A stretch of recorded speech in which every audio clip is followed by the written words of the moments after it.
Hey, I have another cool review for you guys because not only am I going to review this 2023 Mazda 3 hatchback, but I'm also going to do a review of the 2022 Mazda 3 sedan. And yes, both are the exact same color. This is a polymetal gray metallic, which I'll get to more in a second. I really do like this color on this car. So again, I have the sedan version of the hatchback, 4th generation Mazda 3. And I totally believe this is one of the most beautiful compact cars that there is right now. I love the rear end. That really pretty much stands out for me, I must say. The taillights, they're really simple, but they give to me just, I don't keep throwing vintage out there, but like a 70s or a 80s compact car. It gives me that type of vibe for some reason, the design of it. Me, I prefer the sedan just a little bit more. I'm not saying this is ugly by any chance. At some angles, it's kind of weird looking. It looks better than the CX-30. So nevertheless, I'm gonna spend most of my time with the hatchback. So let's go and get into it real quick. So like I stated, this is the polymetal gray metallic. Usually I don't go over the colors like that much. But considering that both of these cars are the exact same colors, same color wheels, different interior color, which I'll get to in a second. But I must say, this is pretty much the perfect review to do these two cars. Two birds with one stone. Literally, one stone. Because the color, you know. Speaking of the color, though, I want to talk about this interior. Because this what sets Mazda apart from the likes of its competitors. Look at this interior right here. Red stitching throughout, nice bold system. Just very nice, even in the leather. It's not like a hot red. It's like it's kind of close to a maroonish, darkish red, but it's very beautiful. Mazda is most definitely the premium sector in this class. Pretty much any class it goes up against, except for the SUVs. I'm talking about more of the sedans. So the Mazda 3 and the Mazda 6. Just everything about the car, the steering wheel is just nice and elegant looking. This is simple. Simple buttons, not too much. Even the infotainment center is nice and small. It's pretty big to read, but it's in view at the top, like we're supposed to be, not in the center. And speaking of the center, the climate control is very easy to use. We'll get to that in a second as well. All the layouts are just easy, simple, elegant. Soft materials over here. All the soft touches where you expect them to be. Now, I am 6'9". Leg room in this thing. I had a little bit more leg room. My shoes were off. It's better than the Corolla. Way better than the Sentra. Not so much on the same level as the Elantra or the Kia Forte. I'll keep calling it Kia Forte for now. The new Civic is much better. And I'm not going to really talk about the Ford Focus or the Chevrolet Cruze because those two cars are dead. But this is more of an average if you're a tall person. If you like small sedans, hatchbacks, or small cars like this in general, and you're a tall person, this would definitely do. But nevertheless, I'm going to go ahead and start it up. This is the 2.5 natural aspirated four-cylinder.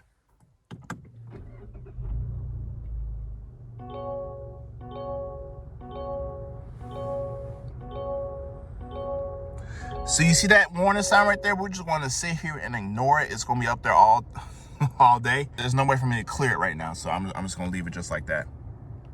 The steering feel is just nice. No cheap feeling anywhere. You get a little hard plastic right here, but you know, I'm gonna let that slide. Everything else is very nice and soft, kind of where it needs to be. I don't see that many people putting their arms like this up here anymore. Easy to read gauge cluster, except for the warning light. Infotainment center, look. Where I'm standing right now, when you're driving, you see it, it's right there. Sadly, it's not touchscreen, but this control center right here, which is much better than Toyota's with wherever they try to do. It's easy to use as well to navigate. Volume control, turn down right here, which I like as well. It's down here, you know, to move your arm up here. Leave all this just for the climate control, keep it simple. Or you can do the volume knob on the steering wheel as well. You notice I complain about cars not having a tune scroll. You can use this obviously as a tune scroll as well. Press down on this part right here. You have the manual tuning, which I really love because you can keep your hand down here and you can turn to the different radio stations by just using the knob, which I really do like. Again, really simple, easy to use. Climate control, heated seats. Now this model right here doesn't have heated steering wheel, and this right here has the heated steering wheel option, as you can see. And again, just a very simple, easy to use car that is comfortable, I really want to say luxurious. I really want, on the tip of my tongue, I want to say luxurious. Just so bad. This is a premium car. Yeah, you got the likes of a Elantra or any other car in this class, like a Honda Civic. You could get leather seats. You could get heated seats. But at this class, no, it's not the same. Trust me, it's just not the same. You have to get in it and feel it. So I spent most of my time in the interior of the hatchback because that's a very beautiful red seats. These seats right here, they're also good and comfortable as well. You do have this type of stitching as well throughout here. It's like a very, I'm not sure what color it is. Can't really tell that much. But you still have the Bose system. Still soft touch materials throughout the vehicle. Like I said, comfortable seats. Got sunroof too. So did the hatchback. They really talk about that for some reason. You do get memory seats as well, which I really do like. But we're in a 2.5 turbo on this one. So we're going to do more of the performance driving. I'm also reviewing the naturally aspirated 2.5 liter 4-cylinder. Now this is front wheel drive. With the 2.5, you can get it with front wheel drive or all wheel drive. Underneath this hood, we have CSN Sky Active G Turbo. So this is the exact same 2.5 liter displacement wise as the one I just showed you in the hatchback. But this one, obviously, is turbocharged. Big old turbocharger right there. This, on the other hand, 250 brake horsepower, okay? 320 foot-pounds of torque. That is 130 more foot-pounds of torque than the naturally aspirated 2.5. That is amazing. You can get this engine as well in the hatchback. So if you actually do prefer the hatchback, then so be it. 6-speed automatic. So if you want the turbocharge, all-wheel drive, the only way you can get it is through the automatic transmissions. Sadly, after 2024, you can't get this vehicle with a manual transmission. But 2.5s in this size of vehicle, this is a compact vehicle. Usually compact vehicles have 2 liters, naturally aspirated, or maybe even a turbocharge. For this being a 2.5, you get that normally in the mid-size cars like the Mazda 6, Toyota Camry, and so on and so forth. Those type of vehicles have a 2.5 naturally aspirated. Even, I know we're talking about the Mazda, I'm gonna talk about the GMC Acadia, when it used to have a 2.5 naturally aspirated 4-cylinder. Same displacement, and the same amount of horsepower as well. So 191 horsepower, 180 foot-pounds of torque in a compact vehicle, naturally aspirated. That's actually pretty good. 6-speed manual or 6-speed automatic, at the automatic obviously. And let's go for the drive on the 2.5 naturally aspirated 4-cylinder. 6-speed automatic. You do have a nice sport mode. Push it forward for sport. It is in sport. You push it down for off. Take off for sport. Very simple. I don't need comfort. I don't need comfort plus. I don't need sport plus. I just need sport. That's all it needs to do, and I can turn it off. It's that simple. Really quiet ride. Well insulated.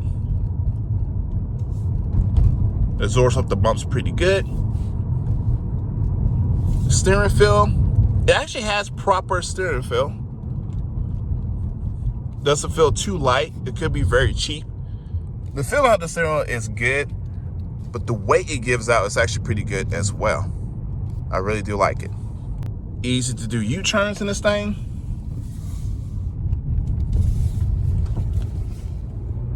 Goes back to center pretty good on its own. Engine isn't too loud. Doesn't whine and groan or anything like that. But the brakes actually pretty good. The brakes feel really good. Give us some acceleration. So let's go ahead and put it into sport. No sport plus, but just put it into sport. And let's see how the 2.5 drives. Front wheel drive. Pretty good. Really good as well. No drama, no unnecessary wheel spin, very controlled. 6-speed automatic did its job. And it's kind of really funny because this is a 2023 model year and it still uses a 6-speed automatic, which it's actually pretty good. If it can still give decent amount of gas mileage like it does, what's the point of having 8, 10 speeds in this vehicle? Do you really need it? Mazda actually does a great job of 6 speeds. And it's pretty smooth. It doesn't hunt for gears. It knows what to do. But there's a difference between acceleration and the 2.5 naturally aspirated and a 2.5 turbo. As you can see, I'm gonna give another little acceleration. With the 2.5 naturally aspirated, it revs up to, let's see if the camera stays focused. It revs up to pretty much 6,000 RPMs. So let me go ahead and do it up here at the top of the hill. So I'm not focused on 0 to 60, just do a quick little acceleration. Still in sport mode. So the 2.5 naturally aspirated, it shifts pretty much at 6,000 RPM, while the likes of 2.5 turbo short shifts. Because the red line's right at what, 6,100 RPMs, I would say. Let's go ahead and give it a little gas.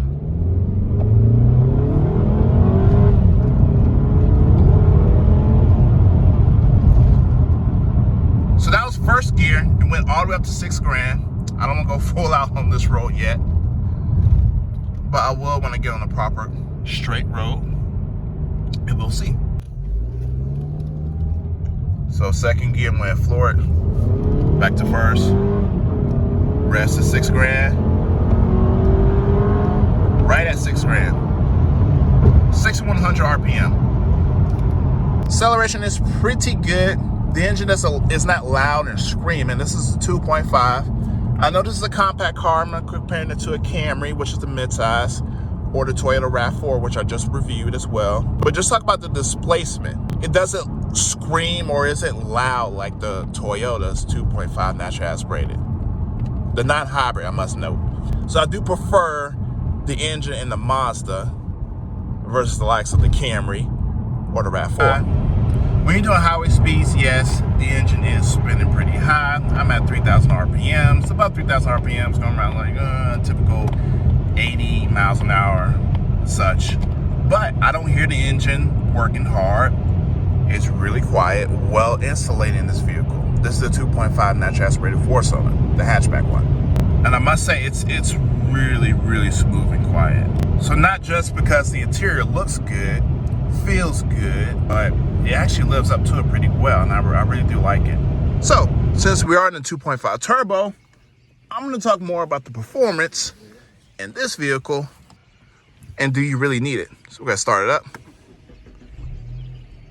My seatbelt's already on, so you're not going to hear any chime. All windows go up and down automatically, just one touch, like a Toyota, which I like. So now it's a different time of day. I hope the quality video isn't really changed much. And again, even though this is a 2.5 turbo, you still get the same simple sport button, which I love. While this may have more horsepower and more torque than the naturally aspirated, that one was front wheel drive. So this one's all wheel drive, adds a little bit more weight. So will that kill the performance? Well, let's go ahead and check it out. Let's go ahead and put an auto hold. And let's see, I'm in sport mode. Let's go ahead and give it some gas. Not trying to do 0 to 60.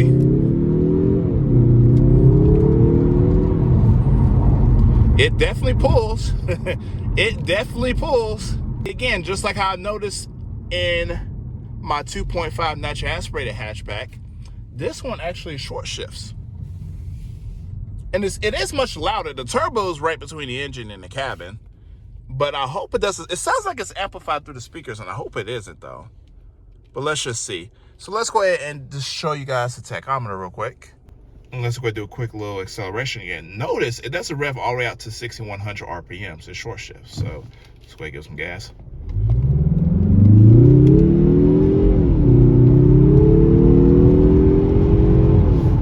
Now the second gear, it kind of revved out a little bit higher, which was different. Brakes are still good. I don't feel the weight of the all-wheel drive system. And this has the exact same 2.5, so it has a turbo on there. Turbo doesn't weigh that much, so you're not gonna feel any difference in the front end, performance-wise. Let's give it one more acceleration run real quick. This will be the third one, and let's go ahead and see. That short shift.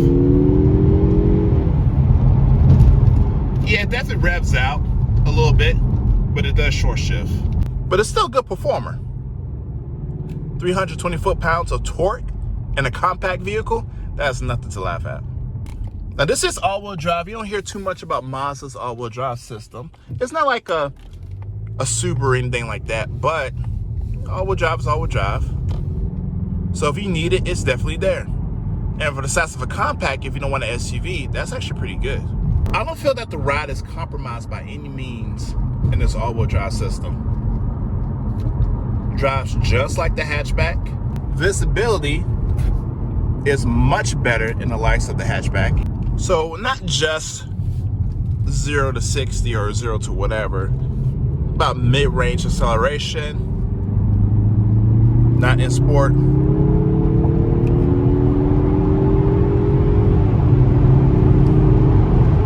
I mean, that was actually pretty good. So let's go ahead and do another one. I'm going to throw it in sport mode this time, or 50, whatever.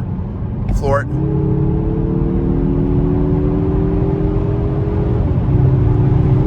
Then just pull strong. It pulls really strong after that gear. Just like that. Both the hatch and the sedan, you can get heads-up display speeds. Foot to the floor, sport mode. It pulls extremely strong. Wow, that is amazing. That's actually pretty. Ooh, that was pretty good.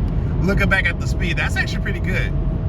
That's really amazing. There's no drama in driving this thing whatsoever. It handles great, just like the front-wheel drive version. It's quiet, just like the hatch as well. Alrighty, so in closing, it doesn't matter which one you prefer, for the hatchback or the sedan.